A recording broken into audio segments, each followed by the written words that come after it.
Yes, I can. Okay. So there's a lot of other materials that, I mean, like I said, the real class takes about 3 hours, but the content is there. So I don't want to repeat a lot of that content. But this is the major slide that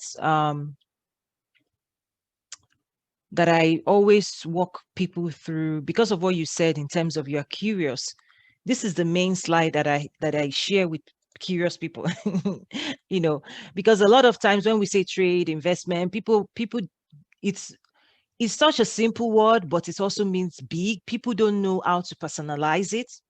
So this is the slide that we use to break it down so that people kind of understand what we mean by trade and investment facilitation. So basically, trade is buying and selling, right? And when it comes to buying and selling, you could be buying or selling products or services, right? So one thing I also tell people when you start moving into international trade, you have to realize that it should be an extension of an existing business that you have. Like it's like you're just taking your business across the border, right? I also share with people that attend my masterclass that they should always consider three markets: their local market, their regional market, and the global market. So your local market is technically the country you're in. It's how people buy and sell within your country. Now, your region, for me in the US, it's North America, right? Canada, Mexico. And then if you want to go global, then you say, okay, the rest of the world. So, one of the things, the reason that training is so important, so powerful, is because just because you have a business winning in your local market, remember, local market, your country. Just because you're buying and selling, you're building your business in your country, whether it's services, technology services, banking services, whatever it is, it doesn't mean, in fact, the moment you decide you want to cross the border and you want to take that service or that product across your local market, this is where people fail. People assume that they can do it with the local knowledge that they have. That's where things break down. It's like they show up to the regional or local or global market and like, oh yeah, I can buy and sell, not realizing that the rules of engagement, that how you do it looks very different. The way you talk, the way you engage, the way you exchange value in your local market, it's not the same way you're going to do it in Egypt or South Africa or Ethiopia or US or UK or Canada. That's where things break down for most people. This assumption that, you know, they can bring the way they do it in their local markets into the global market and they'll be successful. And that's why the failure rate is very, very high. We've seen it. And that's why we also do the coaching. And we provide the platform. There's market access for people on the platform, but we've also seen that, the way they correspond, the way they engage, the way they share information, something is off because they are just assuming that the person they're talking to understands that this is how it's done. So we're having to coach people to say, no, that's not how you pitch. You need to have your catalog. You need to have your price, figured out. You need to have your packaging well put together. The information of your packaging has to contain this. So we are having to do that because just because you have a particular packaging in a certain country that has this label, if you try to bring that same product to the US market, it's going to fail because it doesn't meet the US standard. So anyway, those are the reasons why we are realizing that, okay, even though we do a lot of global events and we bring people together, that's not enough. Bringing to people is not together is not just enough. It's the first step. It's a first step.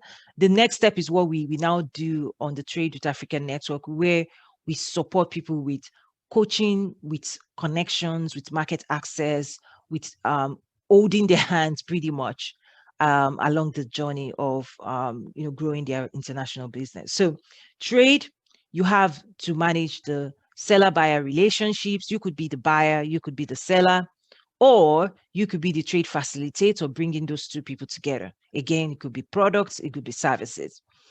Also, market access development has to do with how do you bring those things like what market are you targeting? Because the strategy for penetrating US market is different from UK market or Canada. People again don't realize that they're like, oh, I want to export, I want to export, I want to export. Okay, where do you want to export to? Have you done your market research? Do you know what customers are there? Do you know if this product is a viable product in that particular market? So there's a whole lot of work that has to happen before you actually even match your product to the potential customer. You have to do a lot of deep dive consumer insights, analysis, and all of those things, right? So again, you can be doing it for yourself or doing it on behalf of people. But this is where I tell people you have to really think differently when you're going to international market. Then a lot of times people don't understand that even though you have a product, even though you know the customer you want to sell it to, people don't invest enough in export promotion or slash marketing, right? Export promotion is a language used by the government to really promote the export of a nation or a city or a state, right? But even as an individual, just because you're working with a client, you know the product, you know the buyer, you know the market, you know all of those things, people forget to market their products and their services. They just assume that people would approach them. They just assume that just because they know the market, then they can just say, oh, we're selling this shea butter. Come and buy. Like not realizing that you actually have to promote. And that's why the platforms that we've created, our TV shows and all of those things, allow people to promote their work, their services, their businesses, their brands as well. It's very, very critical. It's very, very important because you need to reach the international client. Like if you're marketing in your local market, the local people would buy. But the international market doesn't see your product, they don't see your services as well. So that's why it's important. On the investment side, we talk about partnerships. A lot of times, what we found is that, especially the bigger the investment, that's what happens is it's not something you're going to do by yourself.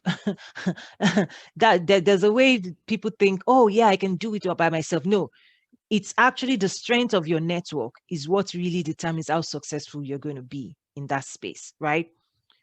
Whether you know how to design partnerships, and I've written about this before. There's a newsletter I put out there a couple of weeks ago in terms of how to structure partnerships and just the mindset of how you should put partnerships together. Always think deeper about win-win scenarios, because a lot of time people are like, I win, you lose. Well, it doesn't work that way in international trade. You're not going anywhere. Nobody cares about what you want.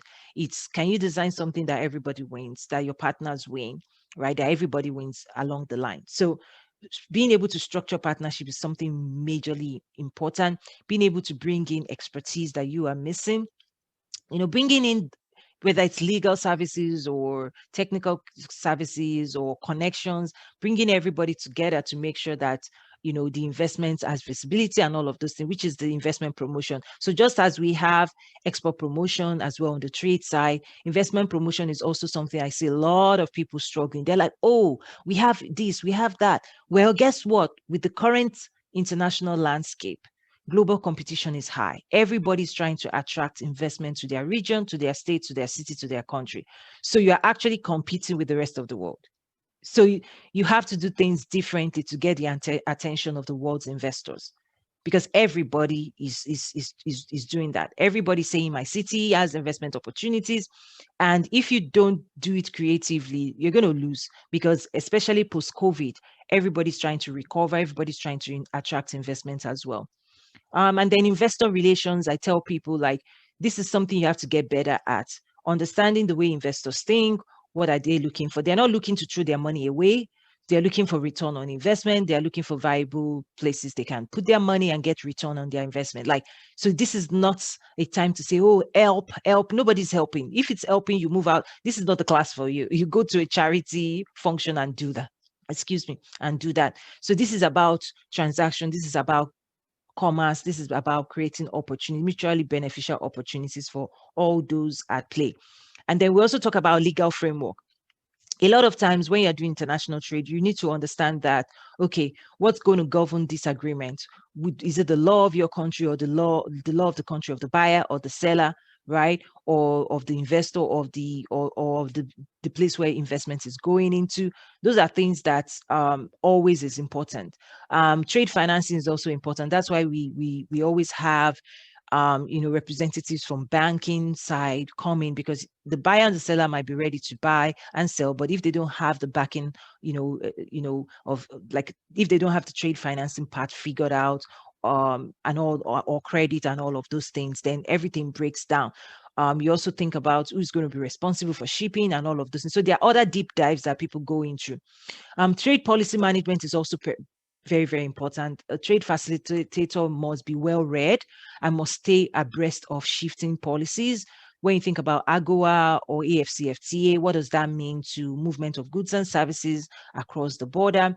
Like, this is you have to stay current pretty much. And that's why even on the Trade with Africa network, we have a lot of information. We bring in current data that we receive from multilateral and institutions about the latest, greatest. So we also try to get our community stay current, because what you don't know may be impacting your business. So it's so important to understand policies, all of that, trade rules.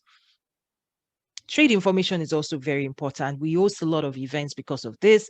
Like yesterday, I was at the Ethiopia Investments Forum, and that's where the Ethiopian government dialed in and gave the latest information about opportunities, for their country. So I always encourage people to stay current, attend enough events as possible, invest in this, because the latest information, if you have access to it, it will really go a long way for you. And then a lot of times people don't do a lot of monitoring of the interventions they put in place, particularly in the government. That's something we really, really encourage the government to look at, is as you put in place like trade and investment interventions. Let's say you hold a investment promotion forum, or an export promotion, you take some of your exporters, SMEs, business people on a trade mission. A lot of times you also need to give yourself like 12 months to really monitor, what did any transaction come out of those engagements, those interventions. Like, how do you monitor it over, you say, a period of 12 months or even 24 months? The reason is because a lot of transactions to emerge or to close, they usually take that period of time, right? So from the first contact with a potential buyer, then following up and providing information and all of that, or for the first contact with a potential investor, from the following up and providing, it takes weeks, months, even sometimes years for something to actually materialize from it, for it to mature. So that's why it's so important for trade and investment monitoring to happen. So that's really the recap I wanted to give today. Again, there's a lot more deeper dive that we've done in terms of getting people to really start seeing what it is. And this is really a class that we're going to take over and over and over again, because as more people join the trade and investment Trade with Africa platform, and the more people that join, this is like the one slide that I always try to level set. Like, this is what we mean when we say trade and investment. This is what we mean in terms of, this is the landscape that we've designed.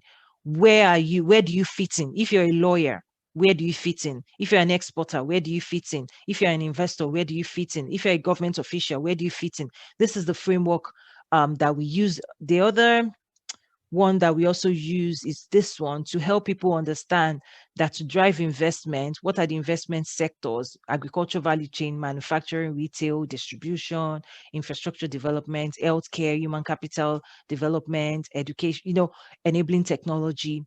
And Africa has an opportunity to do it better, faster, and cheaper with all the resources available right now.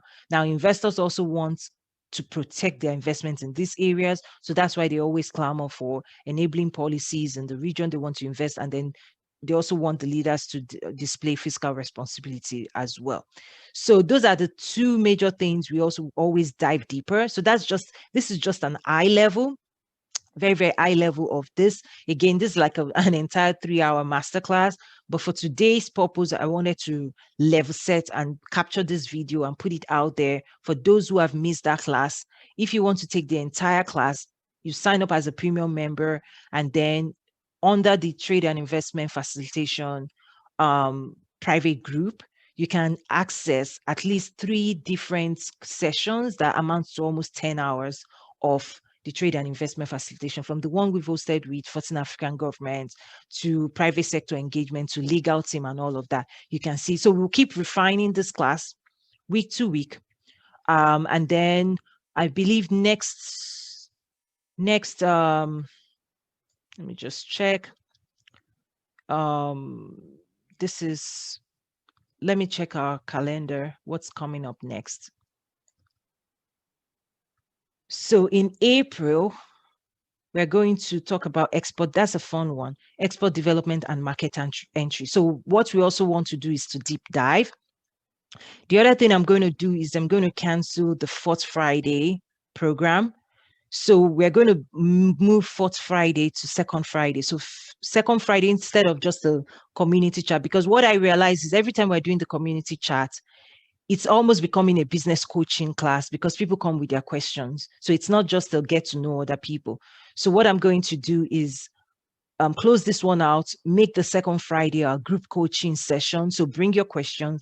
And then the third Friday of every month will be our classes.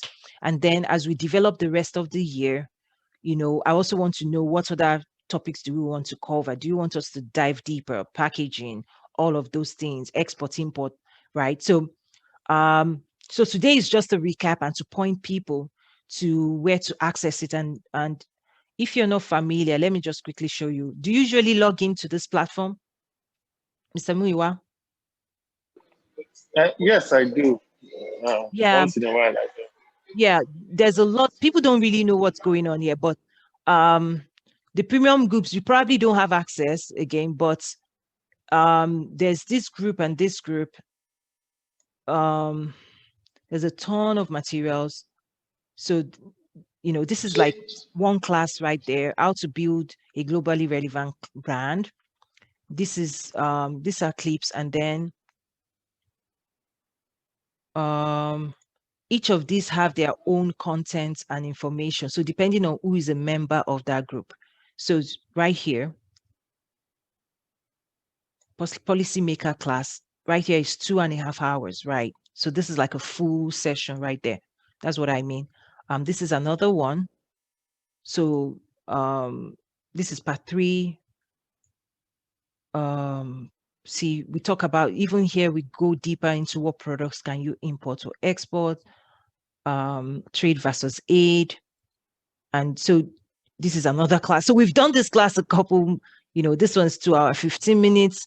So people just binge watch as best as they can and all of that. So people, you know, so there's a lot of information here. Again, today's one was just to say, you know, that slide is something we're going to be doing almost as often as possible because as new people join, they really don't have the background.